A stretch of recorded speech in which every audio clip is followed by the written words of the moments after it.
दोस्तों, बढ़िया ही होगे। यार ज़्यादा टाइम वेस्ट ना करते हुए टॉपिक आपने देख लिया होगा। आज हम किसके बारे में बात करने वाले हैं। That is known as unfair means. भाई बहुत ज़्यादा सीरियस टॉपिक है। नो बकवास, नो ऑफेंस। कुछ बकवास नहीं होगी इसमें, ठीक है। सीधा सीरियस डिस्कशन होगा। तो यूएफएम, भाई साहब आप बहुत बच्चे पकड़े हुए होंगे यूएफएम के अंदर। ये यूएफएम होता क्या है? क्या होता है यूएफएम लगने के बाद? जैसे कल मुझे एक लड़के का टेक्स्ट आया था एंड ही सेइंग कि भैया मेरा एग्ज़ाम था and I got red handed with chit. तो चिट के साथ पकड़ा गया। After getting caught with the chit, the teacher filled the form. Teacher ने क्या करवाया, उससे एक फॉर्म भरवाया, ठीक है। The teacher gave him a form and told him to fill that form. और इसमें उसने उसके कर लिखवाया, उसका नाम लिखवाया, उसके पेरेंट्स का नाम लिखवाया, उसका नाम लिखवाया और उसकी डिटेल्स वगैरह भरवाई इसके अंदर एंड एक फ़ोन नंबर लिखवाया। आफ्टर डैट उस टीचर ने क्या कर दिया, उसको शीट ऑफर कर दी, दूसरी शीट ऑफर कर दी, ठीक है। तो वो पूछ रहा था भैया क्या होगा। एक बच्चा पूछ रहा भैया सेमेस्टर बैक तो नहीं आएगी। एक पूछता क्या होगा भैया। एक पूछता कैसे बचे, पेपर चेक होगा या नहीं होगा। फ़ोन कैसे मिलेगा, जो फ़ोन के साथ पकड़े गए हैं। भाई साहब फ़ोन वाले तो यार कहाँ से इतना टैलेंट लेके आते हो आप लोग, मैं ये समझ नहीं आता, ठीक है।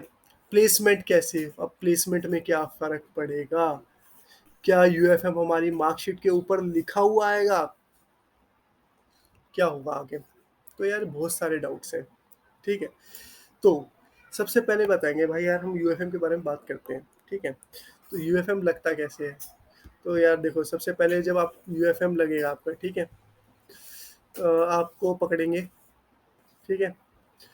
मेरे कैंपस में भी बहुत पकड़े जा रहे हैं आजकल, बहुत ज़्यादा फ्लाइंग चेकिंग हो रही है, ठीक है। तो यूएफएम जब लगता है, ठीक है, तो आपको टीचर ले जाएगा, आपकी शीट आपसे कलेक्ट कर लेगा, ठीक है। शीट कलेक्ट करने के बाद वो आपको एक फॉर्म देगा, ठीक है। यूएफएम लगने का प्रोसीजर बताता हूँ। फॉर्म देगा, ठीक है। आपकी आंसर शीट के साथ वो फॉर्म भरवा लेगा आपसे, ठीक है। आंसर शीट के साथ जैसे आप पकड़े गए हो, आंसर शीट प्लस अगर आप फर्रों के साथ पकड़े गए हो तो आपके फर्रे अटैच होंगे, ठीक है। आपके चिट अटैच होगी। चिट नहीं है तो आपके पास आपका हैंड का जो, अगर आप हाथ के साथ पकड़े गए हो, हैंड पिक वहाँ पे लगेगी, ठीक है। अगर आपके पास हाथ की पिक नहीं है, ठीक है, हाथ के साथ नहीं पकड़े गए, फ़ोन के साथ पकड़े गए हो, तो फ़ोन की पिक पकड़ी, फ़ोन पिक लगेगी वहाँ पे। किसकी पिक लगेगी? फ़ोन पिक लगेगी। तो भाई साहब ये आपका यूएफएम लगने का प्रोसीजर होता है, ठीक है। यहाँ पे आपको फॉर्म भरवाया जाता है। फॉर्म में आपकी पेरेंट्स डिटेल होती है, ठीक है। फॉर्म में आपसे डिटेल्स भरवा लेंगे, ठीक है, कि हाँ भाई आपने मेन यूएफएम लगाया है, ठीक है, कि मेन आप चीटिंग कर रहे थे, चीटिंग करते हुए पकड़े गए हो, ठीक है। तो ये आपका क्या होगा, यूएफएम लगने का प्रोसीजर पूरा, ठीक है। अब बात आती है भाई इसके बाद का क्या स्टेप होगा। यूएफएम तो लग गई, अब क्या होगा, ठीक है। यूएफएम तो लग गई, यूएफएम लग गई, जिंदगी के एल लग गए मतलब, ठीक है। यूएफएम लग गई, जिंदगी के एल लगवा लिए आप लोगों ने, ठीक है। तो अब बच्चे कैसे, ठीक है। So how to escape, how to escape from it. अब हम इससे बचे कैसे, ठीक है। तो यार देखो, मेरा ही फर्स्ट ईयर था, मेरे दो फ्रेंड्स पकड़े गए थे, एक के हाथ में लिखा हुआ था, एक की चिट पकड़ी गई थी, ठीक है। तो मैंने काफ़ी ज़्यादा रिसर्च करी इसके बारे में, ठीक है। फैकल्टीज़ के पास गया, फैकल्टीज़ से पूछा कैसे क्या होता है। तो ही टोल्ड मी, दे उन्होंने मुझे क्या बताया, देखो अब यूएफएम लग गया। अब यूएफएम लगने के बाद यार सारे जब एग्ज़ाम्स ख़त्म हो जाएंगे आईपी के, ठीक है, अभी फर्स्ट ईयर के एग्ज़ाम्स चल रहे हैं। फर्स्ट ईयर के एग्ज़ाम्स ख़त्म होने के बाद एक लिस्ट आएगी, क्या आएगी, कॉमन लिस्ट आएगी, जो बच्चे यूएफएम के साथ पकड़े गए हैं। एक लिस्ट आएगी, जो बच्चे किसके साथ पकड़े गए हैं, यूएफएम के साथ पकड़े गए हैं। अब उस लिस्ट में क्या होगा, नेम ऑफ स्टूडेंट्स होंगे, क्या होंगे उसमें? नेम ऑफ स्टूडेंट्स जो पकड़े गए थे यूएफएम में, ठीक है। एफिलेटेड में तो भाई बहुत ज़्यादा चेकिंग हो रही है, मैं सुन रहा हूँ, ठीक है। उसमें क्या होगा, नेम ऑफ स्टूडेंट्स होगा। अब वो नेम ऑफ स्टूडेंट्स को उनको क्या दी जाएगी, एक कमेटी। अब वो नेम ऑफ स्टूडेंट्स वाली लिस्ट होगी, उसके अंदर आपको क्या दी जाएगी, एक डेट दी जाएगी। क्या दी जाएगी आपको? एक डेट दी जाएगी। अब डेट देने के बाद क्या होगा, डेट के जब आपको डेट मिलेगी, ठीक है, आपकी वहां पे डेट किस चीज की मिलेगी, to prove yourself that you are, मतलब आपने कुछ करा ही नहीं है, ठीक है। तो टू प्रूव यूर सेल्फ, अपने आप को बचाने के लिए आपको एक मौका दिया जाएगा, टू प्रूव यूर सेल्फ कि आप चीटिंग नहीं कर रहे थे। क्योंकि यार लिटरली काफ़ी बच्चों के साथ होता है यार, जैसे मेरे फ्रेंड के साथ हुआ था। बेचारे ने हाथ पे लिखा हुआ कुछ और था, पकड़ा गया बेचारा पेपर में, ठीक है। तो वो एक वैलिड रीज़न होता है। तो उस केस में क्या होता है, देखो बेटा, जब ये यूएफएम की लिस्ट आती है और फिर आपको डेट दी जाती है टू प्रूव यूर सेल्फ, तो इस केस में क्या होता है, जब आपको प्रूव करना होता है, तो मेन तो सबसे पहले जो आपकी जो शीट होगी, ठीक है, जो आपकी शीट होगी उसको क्या करा जाएगा, वेरीफाई करा जाएगा। किससे क्या करा जाएगा आपका, वेरीफाई होगी वो आपकी शीट। और वेरीफाई कैसे होगी भाई साहब, वो वेरीफाई वेरीफाई होगी आपकी किससे, जो आपका पकड़ा गया है चिट से, ठीक है। ये शीट कौन सी होगी, ये आपकी आंसर शीट होगी। कौन सी शीट होगी, ये आपकी आंसर शीट होगी, ठीक है। ये वेरीफाई होगी किससे, आपकी चिट से, आपके मोबाइल से, ठीक है, आपके हाथ से, ठीक है। ये वेरीफाई होगी अगर आपका कंटेंट मैच होता है, ठीक है। अगर कंटेंट, देखो अब दो केस बनेंगे यहाँ पे, ठीक है। यहाँ पे क्या बनेंगे आपके बेटा, दो केस बनेंगे, केस, ठीक है। तो एक केस वन बनेगा आपका,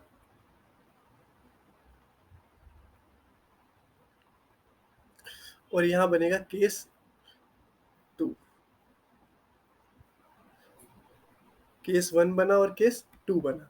केस वन में अगर आपका मैच होता है, इफ आंसर शीट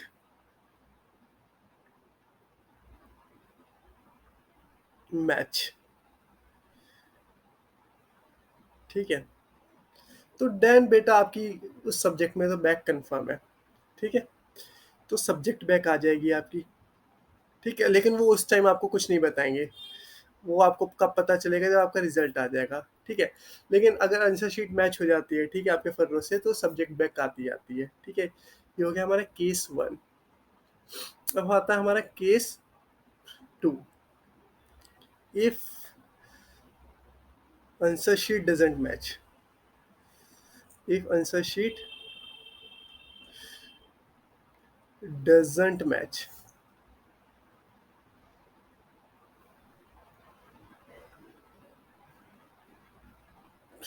अब आंसर शीट मैच नहीं हुई तो क्या होगा, ठीक है। जब आंसर शीट मैच नहीं होती तो इस केस में जो कमेटी मेंबर्स हैं, ये तो मैंने बताया नहीं ना, आपकी शीट कौन वेरीफाई करेगा।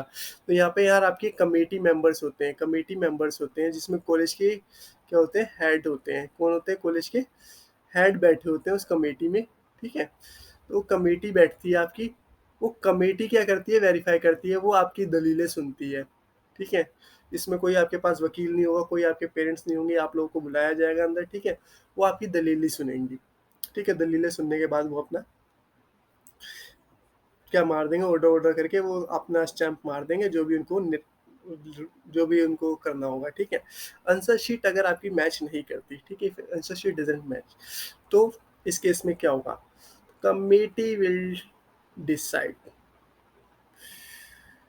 कमेटी विल डिसाइड, अगर उनको आपकी बात वैलिड लगती है, ठीक है। कमेटी के सामने यार आपको थोड़ा बहुत तो रोना पड़ेगा, गिड़गिड़ाना पड़ेगा यार, क्योंकि आप लोगों के लाइफ का सवाल है, ठीक है।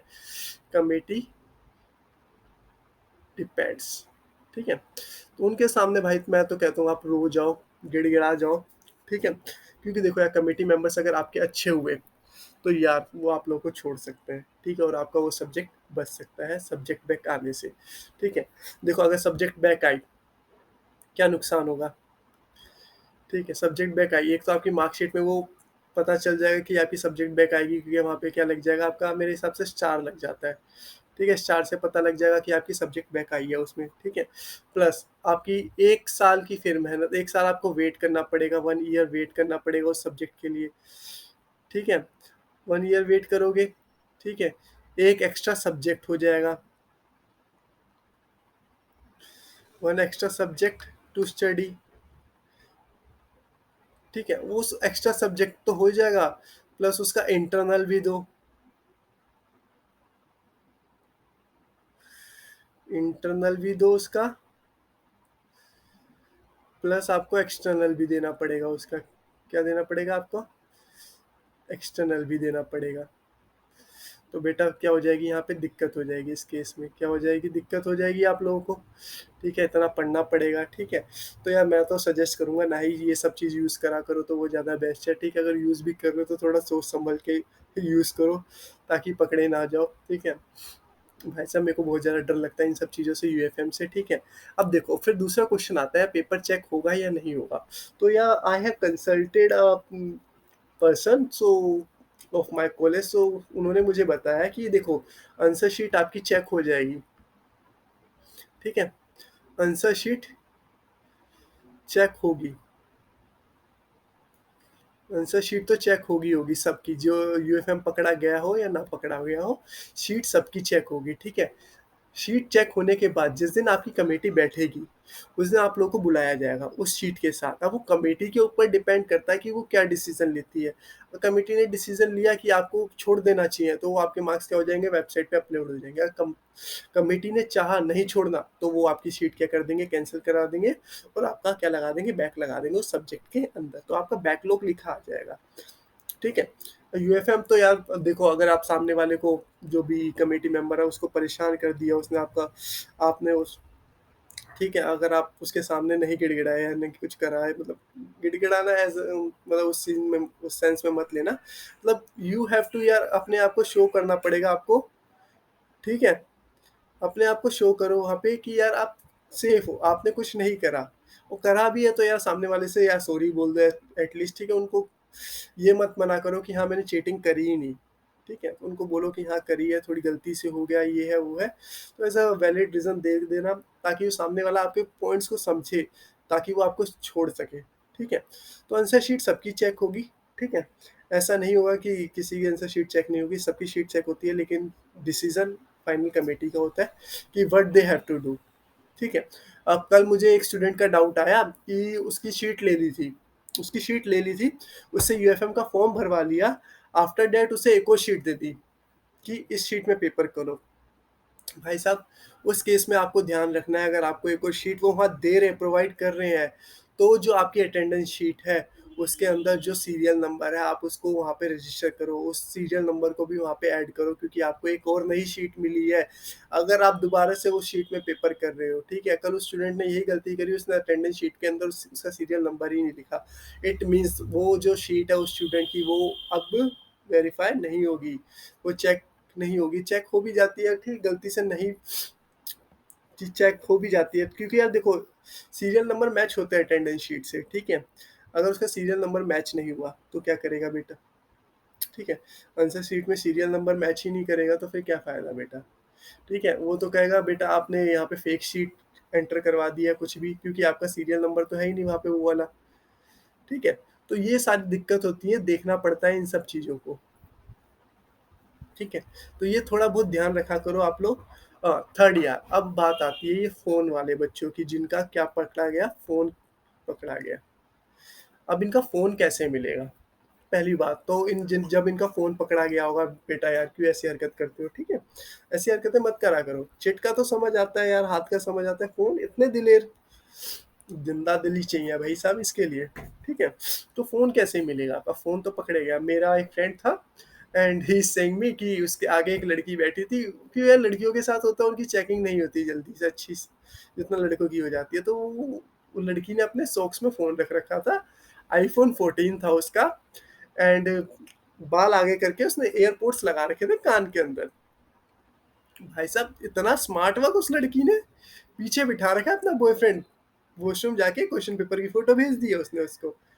बॉयफ्रेंड फ़ोन करके उसे आंसर बता रहा है, क्वेश्चन बोला जा रहा है, वो लिखी जा रही है, लिखी जा रही है। अब मेरा दोस्त कह रहा, "ये बाबू बड़बड़ा क्यों रही है? मुझे बुला रही है क्या?" उसने 2-3 बार उससे पूछ लिया, "मुझे क्यों बुला रही है?" बोला, "मैं तुझे नहीं बोल रही कुछ।" फिर भाई साहब उस दिन क्या हुआ, उस दिन बॉयज़ की चेकिंग छोड़िए, गर्ल्स की चेकिंग हो गई। And the girl that she get caught on the spot, उसने फ़ोन छिपाने की कोशिश करी लेकिन वो पकड़ी गई। आईफ़ोन 14 गया, ठीक है? अब वो 14 आईफ़ोन 14 मिलेगा कैसे उसे? पहली बात तो उसकी सिम निकाल के दे दी होगी, ठीक है? आज एक लड़का मुझे मिला, उसने बोला भैया मेरा आईफ़ोन पकड़ा गया है। तो आईफ़ोन में ये होता है कि फ़ोन स्विच ऑफ होने के बाद ना सारी हिस्ट्री डिलीट हो जाती है। भाई साहब, जो वो यूनिवर्सिटी में बैठे हैं ना, वो गधे नहीं है, ठीक है? वो तुम्हारे भी बाप हैं। वो इस फ़ेज़ को निकाल चुके हैं, उन्हें पता है बच्चा किस लेवल तक गिर सकता है और टेक्नोलॉजी कितनी डेवलप हो चुकी है, ठीक है? उन्हें टाइम नहीं लगेगा हिस्ट्री निकालने में, ठीक है? हिस्ट्री बेटा वहाँ निकाल ली जाती है सारी की सारी, ठीक है? तो हिस्ट्री निकालने में उन्हें टाइम नहीं लगेगा, क्योंकि भाई वो यूनिवर्सिटी है, यूनिवर्सिटी में एक से एक धुरंधर बैठे हैं। वो जब इतनी बड़ी यूनिवर्सिटी चला सकते हैं, तो बेटा वो आपका एक फ़ोन है, वो आईफ़ोन 14, ठीक है? उसे कैसे भी खोल लेंगे, वो कैसे भी आपकी हिस्ट्री निकाल लेंगे, ठीक है? तो इस वहम में मत रहना। पहला बात ये वहम मिट गया, ठीक है? अब फ़ोन कैसे मिलेगा? तो यार फ़ोन में आपकी सिम तो उन्होंने निकाल के दे दी होगी, ठीक है? तो फ़ोन मिलने का, मेरे जो सीनियर्स ने मुझे बोला कि 6 महीने लग जाते हैं, 6 महीने बाद फ़ोन मिलता है, ठीक है? जब सब चीज़ वेरीफ़ाई हो जाती है अच्छे से, फिर उसके बाद आप लोगों को फ़ोन मिल जाता है। लेकिन फ़ोन वालों के साथ क्या रहता है यार, यूएफएम आपकी मार्कशीट में यूएफएम लिख के आने के चांसेस बहुत ज़्यादा हो जाते हैं, क्योंकि आपने करा है सबसे ज़्यादा जनता दिल्ली का काम, ठीक है? सो इसके वजह से जो आपका मार्कशीट है उसमें यूएफएम लिखा आने के चांसेस हो जाते हैं। अब ये यूएफएम लिखा हुआ आ गया तो यार आपकी मार्कशीट में बहुत ज़्यादा फ़र्क पड़ सकता है। इसलिए मैं कह रहा हूँ जिस भी टीचर ने पकड़ा उसके जाके हाथ-पैर पकड़ लो कि सर गलती हो गई, लेकिन ये यूएफएम वाली जो चीज़ है वो मेरी मार्कशीट में मत लिखना। और या जिस दिन कमेटी बैठी जाए, तो उस दिन भाई उनसे साफ माफ़ी माँग लेना कि सर आगे से नहीं होगा, लेकिन ये यूएफएम मेरी मार्कशीट में मत लगने देना। बिकॉज़ यूएफएम लग गया ना, भाई साहब बहुत ज़्यादा दिक्कत आ जाएगी आप लोगों को। Because UFM indirectly affects your placements, ठीक है? In UFM indirectly affects your placement. So इस चीज़ का ध्यान रखना, ठीक है? बाकी बैकलॉग से प्लेसमेंट पे कोई फ़र्क नहीं पड़ता इतना, ठीक है? आपकी बैकलॉग क्लियर होनी चाहिए। कंपनीज़ मैटर योर स्किल्स, अगर आपके पास स्किल्स है ना, तो कंपनी आपको कहीं भी हायर कर लेगी। लेकिन आपकी जब during the time of onboarding, ठीक है? जब कंपनी आपकी ऑनबोर्डिंग कर रही है, उस time you don't have any of the backlogs. आपको सारी बैकलॉग क्लियर कर लेनी है अपनी। जब आप लोग प्लेसमेंट्स में बैठ सकते हो, जब आपको एक कंपनी ऑनबोर्ड करेगी। ठीक है? तो प्लेसमेंट में इतना फ़र्क नहीं पड़ेगा अगर आपकी बैकलॉग है, ठीक है? और काफ़ी कॉलेज में तो एक बैकलॉग होने एक अगर एक सब्जेक्ट में बैकलॉग है तो अलाउ कर देती है कंपनीज़ काफ़ी सारी आपको प्लेसमेंट्स में बैठने के लिए। क्योंकि आप लोग यार अपनी जो बैकलॉग है वो तो क्लियर कर ही लोगे, ठीक है? सो ये सब था डाउट यार, बाकी अगर कोई डाउट आता है ना तो यार आप यूनिवर्सिटी में कॉन्टैक्ट कर सकते हो। बाकी मुझे जितना ज्ञान था वो मैंने आप लोगों के साथ शेयर कर दिया है। बाकी अगर कोई भी डाउट है तो मिलते-जुलते रहेंगे। इंस्टाग्राम पे मैसेज कर देना, इंस्टाग्राम मेरी आईडी है हिमांशु डॉट सिसोदिया, ठीक है? तो इंस्टाग्राम पे मुझे मैसेज कर देना, बाकी मिलते हैं, ठीक है? टाटा, बाय-बाय, नमस्कार मित्रों।